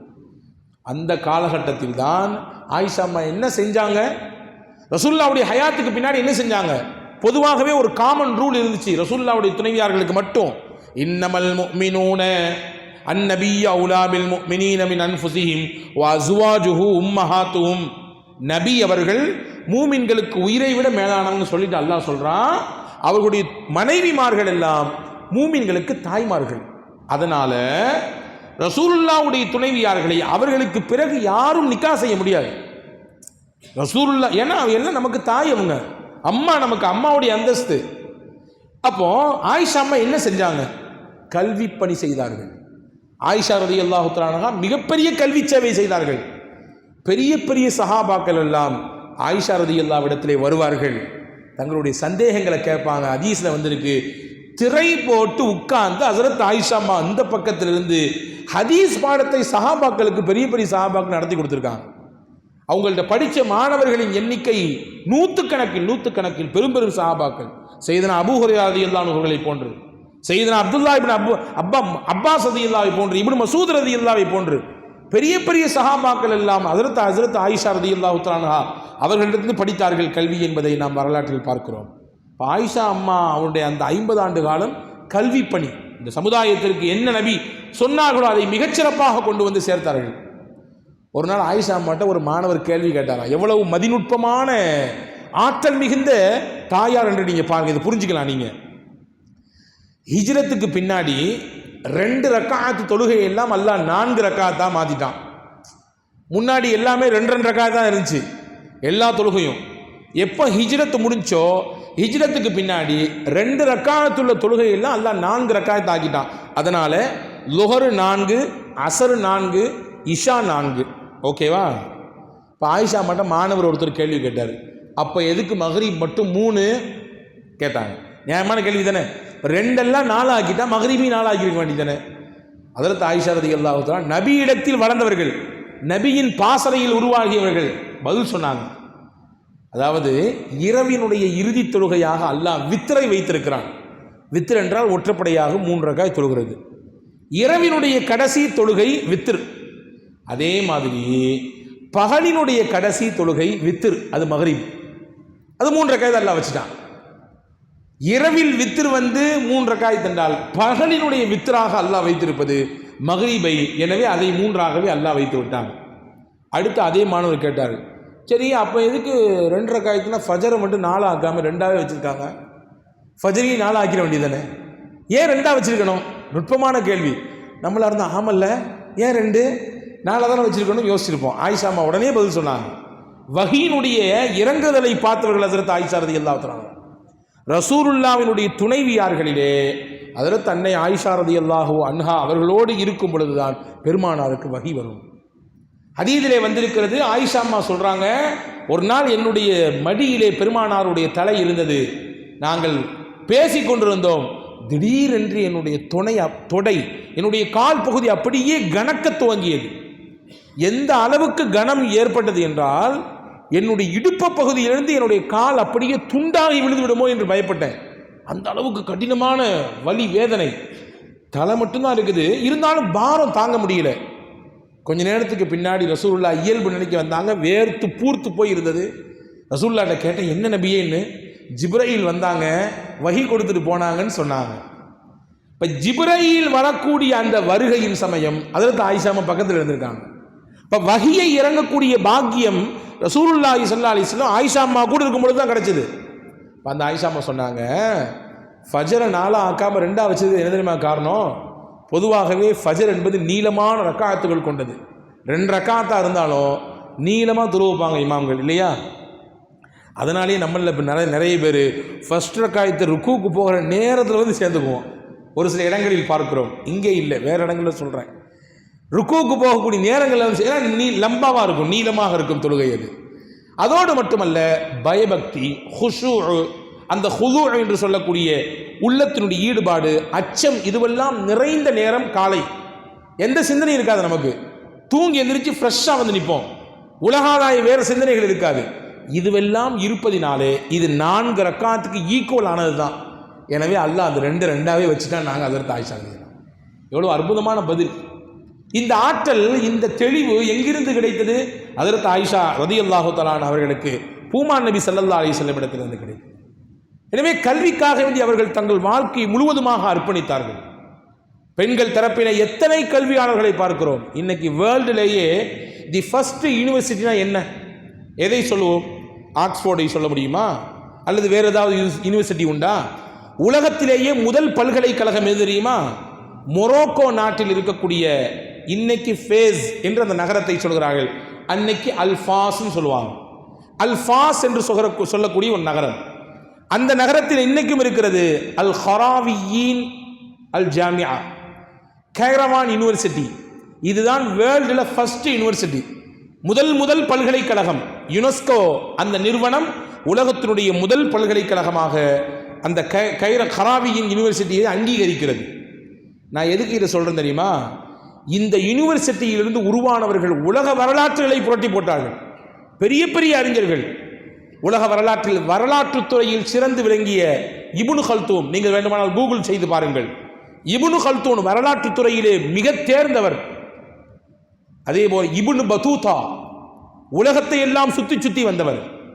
இப்னுல் அரபி சட்டத்துறையில் ஓங்கி ஒலித்து நின்றவர். இவர்கள் எல்லாம் எங்கே படித்தார்கள்? அந்த மொரோக்கோ அல்ஃபாஸ் நகரத்தில் இருக்கிற அல் ஹராவியின் யூனிவர்சிட்டியிலே படித்தவர்கள். அந்த பல்கலைக்கழகங்களிலே படித்து வெளியே வந்து உலகெங்கிலும் புகழ் பெற்று வாழ்ந்தார்கள். மிகப்பெரிய புகழின் உச்சத்திற்கு போனார்கள். நான் சொல்ல வரக்கூடிய செய்தி என்னன்னா, இந்த பல்கலைக்கழகத்தை உருவாக்க வேண்டும் என்கின்ற சிந்தனை யாருக்கு வந்தது தெரியுமா? மரியம் அல் ஃபிஹ்ரி, ஃபாத்திமா அல் ஃபிஹ்ரி என்று சொல்லக்கூடிய 2 முஸ்லிம் பெண்களுக்கு தோன்றியது. இன்னைக்கு நம்ம வந்து ஹிஜ்ரி 14ஆம் நூற்றாண்டில் இருக்கிறோம். 1445 நம்ம இருக்கிறது. ஹிஜ்ரி 1445. இந்த மொரோக்கோ ஃபேஸ் நகரத்தில் இருக்கக்கூடிய இந்த கராவியின் யூனிவர்சிட்டி இருக்கிறதே ஹிஜ்ரி 3ஆம் நூற்றாண்டில் உருவானது. ஹிஜ்ரி 245. ஹிஜ்ரி 245 உருவாக்கப்பட்டது அந்த பல்கலைக்கழகம். அவங்களுக்கு நிறைய சொத்து இருந்துச்சான். மொரோக்கோவுக்கு குடிபெயர்ந்து வந்தார்கள். வேற நாட்டை சேர்ந்தவங்க அவங்க இங்கே வர்றாங்க. இங்கே வந்த பிறகு தங்கள் வம்சத்தில் கிடைத்த சொத்து, திரண்ட சொத்து, இதை வைத்து ஏதாவது நிறுவனத்தை துவங்கலாம் அல்லது வேறு ஏதாவது இதனுடைய வளர்ச்சியை நோக்கி நகரலாம் என்ற சிந்தனையெல்லாம் ஒருபுறம் இருந்தாலும் உறுதியாக நம்பினார்கள், கல்வியை அடுத்த தலைமுறைக்கு கொடுத்து விட்டு போக வேண்டும், அதற்கான முயற்சி எடுக்கணும் என்று அந்த 2 பெண்மணியும் உணர்ந்தார்கள். அங்கே 2 வேலை செய்தார்கள் மொரோக்கோவிலே. இன்னைக்கும் உலக புகழ்பெற்ற விஷயமாக அந்த 2ம் இருக்கிறது. ஒன்று, ஒரு பெரிய ஜாமியா மஸ்ஜிதை கட்ட வேண்டும் என நினைத்து கட்டினாங்க ஹிஜ்ரி 245. அதற்கு பக்கத்திலேயே இந்த கராவியின் என்று சொல்லக்கூடிய இந்த பல்கலைக்கழகத்தையும் உருவாக்கினார்கள். எத்தனை வருஷம் ஆச்சு தெரியுமா? வைராக்கியமான எண்ணம். 22 வருஷம். 22 வருஷம் தொடர்ச்சியாக இருந்து அதற்காக வேண்டி உழைத்து யாரிடத்திலும் இம்மி பைசா கூட எதிர்பார்க்காமல், கொஞ்சம் கூட எதிர்பார்க்காமல் தங்கள் மொத்த சொத்தையும் போட்டு கல்விக்காக வேண்டி அந்த பெண்மணிகள் அர்ப்பணித்தார்கள். அந்த 22 ஆண்டுகளும் அந்த பெண்மணிகளின் தியாகத்தை பாருங்கள். கல்விக்காக வேண்டி யாரோ ஒருவர் செய்யக்கூடிய தியாகம், அதுதான் மிகச்சிறந்த கல்வியாளர்களை உருவாக்குகிறது. கல்வியாளர்கள், ஆசிரியர் பெருமக்களை உதாரணமாக சொல்லும் பொழுது சொல்லுவார்கள், மெழுகுவத்தியை போன்றவர்கள் அவர்கள். தன்னை உருக்கி பிறருக்கு வெளிச்சத்தை கொடுப்பாங்க. தன்னை உருக்கி அப்படி பிறருக்கு வெளிச்சத்தை கொடுப்பாங்க. வெளிச்சத்தை கொடுக்கணும் மட்டும்தான் நோக்கம். தான் உருகி போனாலும் பரவாயில்லை என்று நினைக்கக்கூடியவர்கள் தான் ஆசான்கள், ஆசிரியர் பெருமக்கள். அந்த அம்மா அந்த 22 வருஷம் அந்த 2 பேரும் ஒரு நாள் நோன்பு வைப்பாங்க, ஒரு நாள் நோன்பு இல்லாமல் இருப்பாங்க. ஒரு நாள் நோன்பு வைப்பாங்க, மறுநாள் நோன்பு விடுவாங்க. இப்படி 22 ஆண்டு காலமும் அல்லாஹ்விடத்திலே தொழுது, இறைவா நாங்கள் இந்த பணியை துவங்கிவிட்டோம், எப்படியாவது இதை முழுமைப்படுத்தி கொடு, எப்படியாவது வரக்கூடிய சந்ததிகள் தலைமுறைக்கு இதை பயனுள்ளதாக ஆக்கி கொடு என்று தொடர்ச்சியாக துவா செய்தார்கள். அல்லாஹ் அதை அங்கீகரித்தான். பொதுவாகவே இஹ்லாஸா ஒரு விஷயத்தை செய்யும்போது அல்லாஹ் ஏற்றுக்குவான், அதை அங்கீகரிச்சிடுவான், உலகத்தில் அதற்கு அங்கீகாரத்தை கொடுத்துருவான். ஒரே ஒரு எண்ணம் தான், இஹ்லாஸ் இருக்கான்னு அல்லாஹ் பார்ப்பான். தூய்மையான எண்ணத்தோடு இந்த பணியை செய்கிறாங்கன்னா அல்லாஹ் பார்ப்பான். அந்த 2 பெண்மணிகளும் தூய்மையான எண்ணத்தோடு கல்விக்காக வேண்டி அவர்கள் உழைத்தார்கள், முயற்சித்தார்கள். அல்லாஹ் இன்றளவும் அதை மிகப்பெரிய கனிமத்தாக உலக மக்களுக்கு சொத்தாக விட்டுவிட்டார் இல்லையா? எனவே அன்பர்களே, கல்வி குறித்து உண்டான விஷயத்தை மார்க்கம் மேல் நோக்கி பேசுகிறது. தெரியாமல் எதையும் பேசிவிடாதீர்கள், தெரிந்து சொல்லுங்கள் என்று மார்க்கம் சொல்லுகிறது. நமக்கு தெரியும், ஒரு போர்க்களத்தை முடித்து வரும்பொழுது ஒரு நபித்தோழர் இரவு படுத்து காலையில் எந்திரிச்சு போக வேண்டிய சூழல்.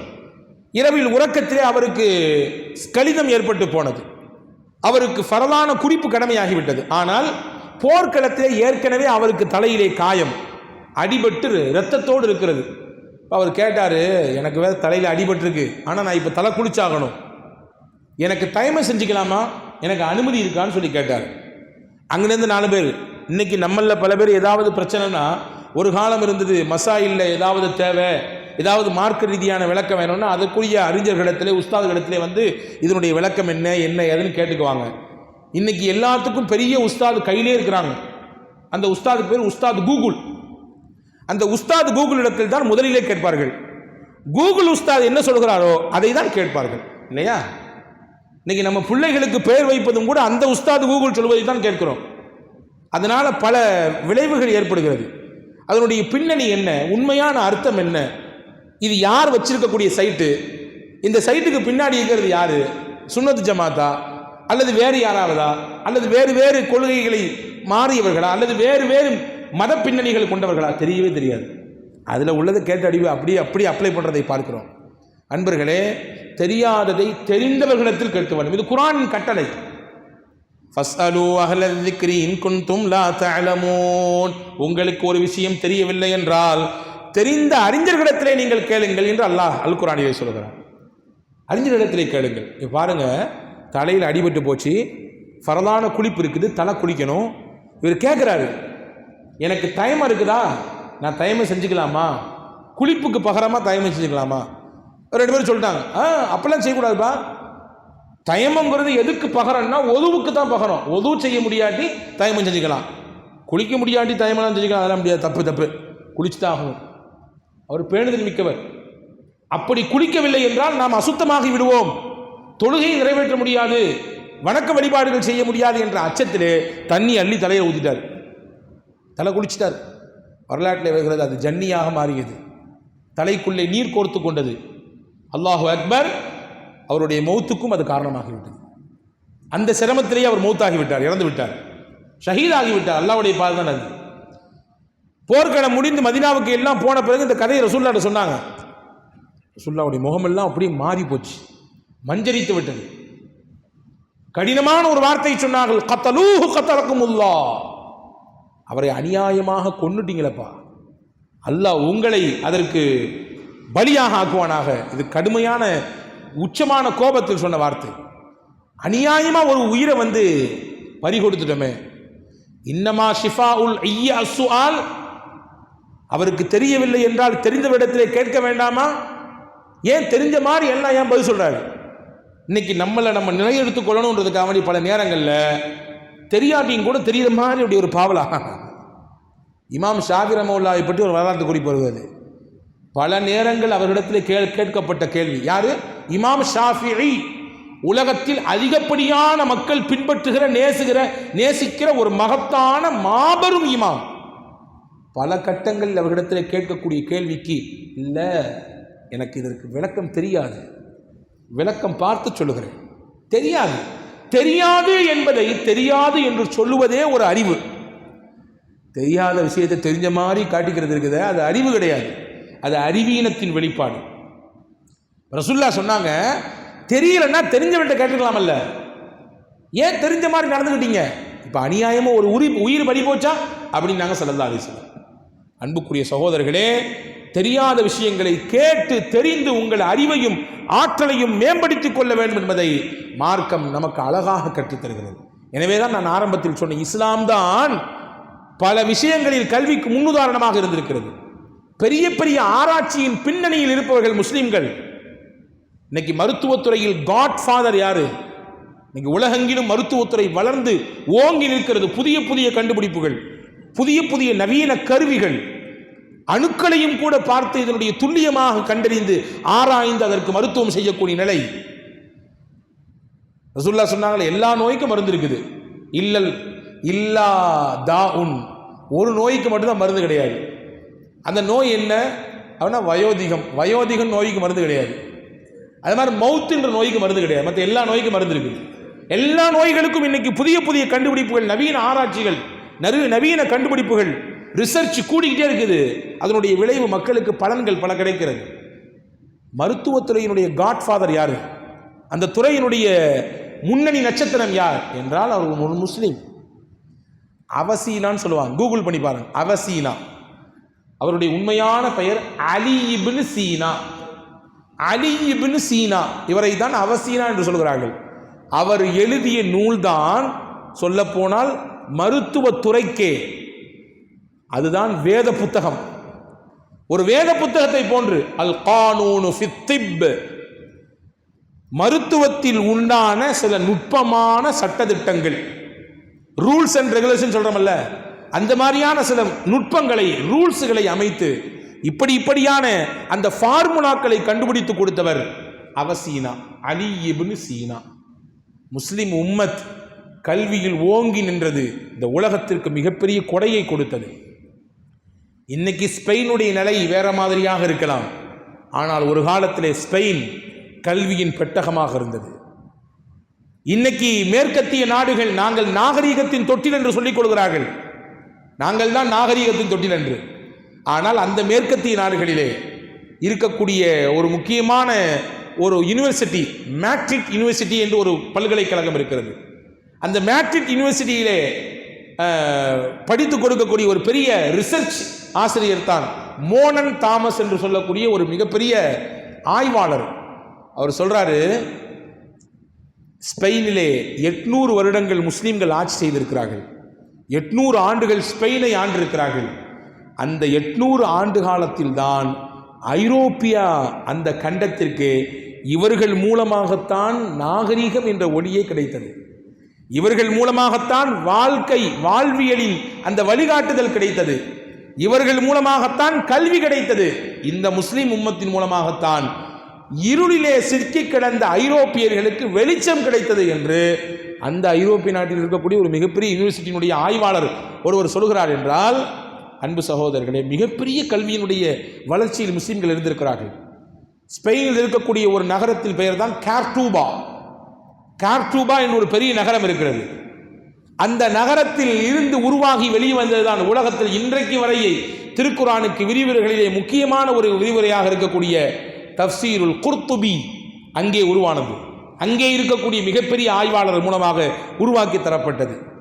மிகப்பெரிய பள்ளிவாசல்கள் அங்கே இருந்தது. மிகப்பெரிய லைப்ரரிகள், கல்வி நிலையங்கள், மிகப்பெரிய நூலகங்கள் எல்லாம் அங்கே இருந்து உலக மொத்தத்திற்கும் கல்வியை கொடுக்கும் இடமாக ஸ்பெயின் இருந்ததாக அதனுடைய வரலாறு நமக்கு சொல்லித் தருகிறது. இப்போ உலகத்து முஸ்லிம்கள் கல்வியில் அவ்வளவு தூரம் கொடுத்திருக்காங்க. கல்வியை கொண்டுதான் சமுதாயத்தை ஓங்கி ஒழிக்க செய்ய முடியும் என்பதை உறுதியாக முகமது நபி ஸல்லல்லாஹு அலைஹி வஸல்லம் உம்மத் விளங்கியது. எனவே மௌத்தின் சமயத்திலும் கூட எப்படியாவது 4 பேருக்கு கல்வியை கொடுத்துட்டு மௌத்தாகவும் நினைச்சாங்க. இமாம் அபு ஹனீஃபா ரஹ்மத்துல்லாஹுடைய மாணவர்கள் ஒருத்தர் அபு யூசுப் ரஹ்மத்துல்லாஹ், மிகப்பெரிய அறிஞர், காதியுல் குதாத், அதாவது சீஃப் ஜஸ்டிஸ். அவருடைய காலத்தில் அவர்தான் சீஃப் ஜஸ்டிஸ், உயர்தரமான முதன்மை நீதிபதி. அவர் காதியுல் குதாத். நோயில் படுத்துக்கிறாங்க, முடியலை, உடம்பெல்லாம் பலகீனப்பட்டு போச்சு. இப்போ நோய் நலம் விசாரிக்க வரும் பொழுது பொதுவாகவே மார்க்கும் சொல்லுது, நோய் நலம் விசாரிக்கணும்னு சொல்லுது. யாராவது நோயாக இருந்தால் போய் பார்க்கணும், பார்த்து ஆறுதலான வார்த்தையை சொல்லணும், அதையும் சொல்லிடணும். பார்க்கணும்னு சொல்லக்கூடாது. அங்கே போனால் ஆறுதலான சில வார்த்தைகளை சொல்லணும். ஐயா இந்த பிரச்சனையா உங்களுக்கு, எங்கூட பக்கத்து வீட்டுக்காரருக்கு இதாங்க 5வது நாள் மூத்தாகி போயிட்டார், போச்சு. இப்படி சொன்னோன்னா பெரிய கஷ்டமாகி போயிடும். அப்படி சொல்லக்கூடாது. ல பஸ தஹூரன் இன்ஷா அல்லாஹ், எந்த சிரமமும் இல்லை, அல்லாஹ் உங்களுக்கு ரிலீஸை கொடுப்பான். இதிலிருந்து அல்லாஹ் உங்களை விடுவிப்பான், உங்களுக்கு நல்ல சிறந்த ஆரோக்கியத்தை தருவான். இப்படி தான் ரசூலுல்லாஹ் சொன்னாங்க. அங்கே போய் உட்கார்ந்துக்கிட்டு எதையாவது ஒரு சொல்லி அவரை மறுபடியும் மேலும் மேலும் டிப்ரெஷனை கொடுக்கக்கூடாது. மார்க்கம் தடுக்குது. பாருங்க, அபூ யூசுப் நலம் விசாரிக்க ஒருத்தர் வர்றாரு. வந்தவருக்கு ஒரு சந்தேகம் கேட்டார். பெரிய சீஃப் ஜஸ்டிஸ் ஆச்சு அவர், மார்க்கத்தில் மிகப்பெரிய நீதிபதி ஆச்சு. இமாம்கிட்ட கேட்டார், இமாம் ரம்யுல் ஜிமர் ராக்கிபன் நஃப்தலு அம் மாஷியன் அஃப்தலு. ஹஜ்ஜினுடைய காலத்திலே ஹஜ்ஜில் முக்கியமான அமல்களில் ஒன்று ஜமராத்து கல்லறிகிறது. ஷைத்தானுக்கு போய் கல்லறிவாங்கல்ல, அது முக்கியமான அமல்களில் ஒன்று. 10வது நாளும் எரியணும், 11, 12. 12 நைட்டு நீங்கள் அங்கே இருந்தீங்கன்னா மினால 13வது நாளும் எரிஞ்சிட்டு போகணும். 12வது நாள் சாயந்தரமே நீங்கள் வீட்டுக்கு போகிறீங்க, உங்கள் ரூமுக்கு போகிறீங்கன்னா போயிடலாம், 13வது எரியவே தேவையில்லை. இப்போ 10, 11, 12 கட்டாயம், 13 உங்கள் விருப்பம். 12 நைட்டு நீங்கள் மினாவில் தங்குனீங்கன்னா 13வது நாளும் கல் எரிஞ்சிட்டு தான் போகணும். இப்போ இவர் கேட்டார், அந்த கல்லெறி சம்மந்தமான ஒரு கேள்வி தான். ஜமராத்தில் போய் கல்லெறிகிறது, நடந்து போய் கல்லெறிகிறது சிறப்பா அல்லது வாகனத்தில் போய் கல்லெறிகிறது சிறப்பா? யார்கிட்டங்க கேட்குறாங்க? சக்கராத்தில் கிடக்கிறாங்க, நோயில் படுத்திருக்காங்க. இமாம் அபூ யூசுப் ரஹ்மத்துல்லாஹி அவர்கிட்ட வந்து கேட்குறாரு, எது சிறப்புன்னு கேட்டார். அந்த நேரத்திலும் கூட கல்வியை உலகத்திற்கு தந்த ஒரு மகத்தான பேர் இமாமினுடைய மாணவர் என்பதனாலே அந்த நேரத்திலும் சளைக்காமல் பதில் சொன்னார். உனக்கு வேலையே இல்லையா, எந்த நிலையில் உட்காந்துருக்கேன், இப்போ வந்து இந்த விஷயத்தை கேட்குறியே அப்படின்னு நம்ம உதாசீனப்படுத்திருப்போம், தட்டி விட்டுருப்போம். அவங்க உலகத்திற்கு கல்வியை தந்த மகத்தான இமாம் அபூ ஹனீஃபா ரஹ்மத்துல்லாஹி அவருடைய மாணவர், அவர் உருவாக்கிய மாணவர். அவர் சொன்னார், 10வது நாள், 11வது நாள், 12வது நாள், இந்த 3 நாளும் நடந்து போய் கல்லெறிகிறது சிறப்பு. குறிப்பாக 10வது நாள் நடந்து போய் கல்லெறி சிறப்பு, 11வது நாள் நடந்து போய் கல்லெறி சிறப்பு, 12வது நாள் நீ கல்லெறிஞ்சிட்டு மறுபடியும் மினால வந்து தங்க போற அப்படின்ற மைண்ட் செட்டில் நீ கல்லெறிய போனன்னா நடந்து போய் கல்லெறிஞ்சிட்டு மறுபடியும் மினாவுக்கு வந்து தங்கிக்கோ. இல்லை நான் எரிஞ்சிட்டு அப்படி ரூமுக்கு போகிறேன் அப்படின்னா நீ போகும்போதே வாகனத்திலேயே போயிட்டு அப்படி கல்லெறிஞ்சிட்டு அப்படி ரூமுக்கு போயிரு, பிரச்சனை. இதுதான் சிறப்பு. அதாவது எந்த கல்லெறிதலுக்கு பின்னால் மினாவிலே தங்கி இருப்பது வாஜிபோ அந்த கல்லெறிதல் நடந்து போய் இருப்பது தான் சிறப்பு. சொல்றது புரியுதா? 10வது நாள், 11வது நாள், ஏன்னா எரிஞ்சிட்டு மறுபடியும் மினாவுக்கு தான் வந்தாகணும். 12வது நாள் எரிஞ்சிட்டு மினாவுக்கு வந்தாலும் வரலாம், அப்படி எங்கே போகலாம், ரூமுக்கு போனாலும் போயிடலாம். அப்படி இருக்கும் பொழுது நீ பின்னாடி இங்கே வரணும்னு மைண்ட் செட்டில் போனால் நடந்து போ, இல்லை அப்படியே ரூமுக்கு போகிறேன்னு எண்ணத்தில் நீ போனால் நீ வாகனத்தில் போய் எருவது தான் சிறப்பு என்ற சட்டத்தை நுட்பத்தை சொல்லி கொடுத்தாங்க. அவருக்கு சந்தோஷம், ரொம்ப நாளுக்கு இருந்த சந்தேகம் தீர்ந்து போச்சு. எந்திரிச்சு ஸலாம் அலைக்கும் என்று சொல்லிவிட்டு அவருடைய வீட்டின் வாசலை கூட தாண்டவில்லை, ஓன்னு சத்தம் கேட்டது. இன்னா லில்லாஹி வ இன்னா இலைஹி ராஜிஊன். இமாம் அபூ யூசுப் ரஹ்மத்துல்லாஹி வஃபாத் ஆகிவிட்டார். கல்வியை சொல்லி கொடுத்து ஒரு சில நிமிடங்கள், செகண்ட்ஸ் கூட ஆகல, அவர் சொல்லி கொடுத்து வீட்டு வாசலை தாண்டி இருப்பார். இமாம் அபூ யூசுப் ரஹ்மத்துல்லாஹி மௌத்தாகி விடுகிறார். எதற்கு சொல்கிறேன்? முகமது நபியின் உம்மத் கல்வியின் மீது எவ்வளவு தேட்டம் உள்ளது என்றால், அவர்களின் மரணத்தின் நேரத்திலும் கூட கல்வியை சொல்லிக் கொடுத்து விட்டு ஒருவருக்கு நாம் படித்ததை எடுத்து வைத்து விட்டு நாம் மரணத்தை முத்த விடுவோம் என்கின்ற உயர்ந்த சிந்தனையை முஸ்லிம் உம்மத்தான் இந்த உலகத்திற்கு கொடுத்தது. எனவே அன்புக்குரிய பெருமக்களே, அப்படிப்பட்ட மகத்தான கல்விக்கு சொந்தக்காரரான பூமா நபி ஸல்லல்லாஹு அலைஹி வஸல்லம் மன்னருடைய உம்மத்தாக இருக்கிறோம். நம்முடைய பிள்ளைகளை, நம்முடைய சந்ததிகளை கல்வியிலே உயர்ந்த நிலைக்கு கொண்டு வர வேண்டும். கல்வியை கொண்டுதான் சமுதாய மாற்றம். ஆரம்பத்திலே சொல்லிவிட்டேன், ஒரு செய்தியை மட்டும் சொல்லி முடிக்கிறேன். நம்முடைய நாட்டிலே ஒருத்தர் இருந்தார், அவருக்கு பெயர் பீன், சின்ன பிள்ளை. அவர் ஒரு பிற்படுத்தப்பட்ட சமுதாயத்திலிருந்து வந்தவர். வந்தார், நல்ல படிப்பார் பள்ளிக்கூடத்தில், ஆனால் அவருக்கு ரெஸ்பான்ஸே இல்லை, அவரை யாரும் மதிக்கிறதே இல்லை. குறிப்பாக ஆசிரியர்கள்லாம் உதாசீனப்படுத்துகிறாங்க, டச் பண்ணுறதே இல்லை. தண்ணி குடிக்க போனாலும் சமமாக தண்ணி தர மாட்டேங்கிறாங்க. அவங்களுக்கு அவங்களுடைய ஜாதிய ரீதியாக ஒதுக்கி வச்சு வேற மாதிரி தண்ணி கொடுக்குறாங்க. இதெல்லாம் இன்னைக்கும் இருக்கத்தான் செய்யுது. ஒரு சில இடங்களில் ஜாதிய ரீதியான பாகுபாடு ஒதுக்கி வைக்கிறது. இவர் மனசில் நம்பினார், உறுதியாக நம்பினார். இதையெல்லாம் மாற்றி அடித்து உடைச்சி மாற்றணும்னா அதற்கு மிகச்சிறந்த ஆயுதம் கல்வி மட்டும்தான். முடிவெடுத்தார். படித்தார் படித்தார் படித்தார் படித்து கொண்டே இருந்தார். இந்தியாவில் படித்தார், ஜெர்மனியிலே போய் படித்தார், அமெரிக்காவில் போய் படித்தார். அமெரிக்காவிலே அவர் நூலகத்திற்குள்ளே போய்விட்டார். காலையில் போனால் இரவில் தான் வெளியே வருவார். அவருடைய சொந்த நூலகத்தில் மட்டும் 50,000 புத்தகங்கள் வைத்திருந்தார். 20,000க்கும் மேற்பட்ட பெரிய பெரிய நூல்களை ஆய்வு செய்து படித்து முடித்தார். மிகப்பெரிய கல்வியாளராக வந்தார் நம்முடைய நாட்டுக்கு. வந்தவுடன் அவருக்கு நம்முடைய நாடு தாயகம் ஒரு பெரிய அந்தஸ்தை கொடுத்தது. என்ன அந்தஸ்து தெரியுமா? இந்தியாவினுடைய கான்ஸ்டியூஷனை நீங்கள் உருவாக்குங்கள் என்ற ஒரு பொறுப்பை கொடுத்தது. அவர்தான் டாக்டர் அம்பேத்கர். படிக்கும் பொழுது படிப்பதற்கு கூட சம உரிமை கொடுக்கப்படாத மறக்கப்பட்டவர், தண்ணி கூட ஒழுங்காக கொடுக்க முடியாது என்று உதாசீனம் செய்யப்பட்டவர். அவர் அதை நினைத்து வருந்தவில்லை. ஏன் இப்படி பண்றாங்க, நம்மளாம் நல்லா படிக்கிறோமே, நம்ம அறிவாளியா இருக்கிறோமே என்று ஒதுங்கவில்லை. குறுகிய தாழ்வு மனப்பான்மை அவருக்கு வரவில்லை. நம்முடைய எண்ணம், நம்முடைய இலக்கு இந்த உயரத்தை எட்டுவது. எட்டி பிடிப்போம் என்று எட்டி பிடித்தார். எந்த கல்வியில் அவர் ஒதுக்கப்பட்டாரோ மதுக்கப்பட்டாரோ அதே கல்வியை கொண்டு அவர் இந்தியாவுக்கே கான்ஸ்டியூஷனை எழுதி கொடுக்கும் 7 நபர்களில் ஒருவராக தேர்வு செய்யப்பட்டார். அன்பு பெருமக்களே, எனவே தான் நான் ஆரம்பத்தில் சொன்னேன், கல்விதான் சமுதாய மாற்றத்தை ஏற்படுத்தும், கல்விதான் சமுதாயத்திலே உயர்வை தரும், கல்விதான் நம்முடைய எதிர்கால வாழ்க்கையை மிகச்சிறப்பாக திட்டமிடும், கல்வியை கொண்டு மிகப்பெரிய மாற்றத்தை தரலாம் என்று நபிகள் நாயகம் ஸல்லல்லாஹு அலைஹி வஸல்லம் நம்பினார்கள், உறுதியாக நம்பினார்கள். எனவேதான் அல்லாஹ்விடத்தில் இப்படி ஒரு துஆவை செய்தார்கள். அல்லாஹும்ம இன்னி அஸ்அலுக இல்மன் நாஃபிஆ, யா அல்லாஹ் பயன்மிக்க கல்வியை எனக்கு கொடு என்று அல்லாஹ்விடத்தில் கேட்டு வாங்கினார்கள். அல்லாஹ்விடத்தில் வாங்கிய விஷயங்களிலே கேட்டு வாங்கியதிலே முக்கியமானது கல்வி என்பதை நாம் இங்கே கவனத்தில் கொள்ள வேண்டும். எனவே நம்முடைய சந்ததிகளை சிறந்த உயர்ந்த கல்வியை, உயர்ந்த அந்தஸ்தில் கொண்டு போய் நிறுத்தக்கூடிய கல்வியை நாம் முனைப்பு காட்ட வேண்டும். வல்ல அல்லாஹ் அப்படிப்பட்ட சிறந்த பாக்கியத்தை நமக்கும் நம் சந்ததிகளுக்கும் வழங்கி அருள் புரிவானாக. எல்லா விதமான கேடுகளிலிருந்து நம்மை எல்லோரையும் அல்லாஹ் பாதுகாப்பானாக. சமுதாயத்தில் மதிக்கத்தகுந்த விதத்திலே நம்முடைய உயர்வை அல்லாஹ் உசத்தி வைப்பானாக. அனைத்து விதமான இழிவுகளிலிருந்து அல்லாஹ் பாதுகாப்பானாக. ஆரோக்கிய கேடுகளை விட்டு பாதுகாப்பானாக. நோய் நொடிகளை விட்டு பாதுகாப்பானாக. நொம்பலங்களை விட்டு, திடீர் விபத்துகளை, திடீர் ஆபத்துகளை விட்டு, திடீர் மௌத்துகளை விட்டு அல்லாஹ் நம்மை நம்முடைய குடும்பத்தினர்களையும் காத்து ரட்சிப்பானாக. ஆமீன் ஆமீன் யா ரப்பல் ஆலமீன். வாஹிரு தஅவானா அல்ஹம்துலில்லாஹி ரப்பில் ஆலமீன். அஸ்ஸலாமு அலைக்கும் வரஹ்மத்துல்லாஹி வபரகாத்துஹு.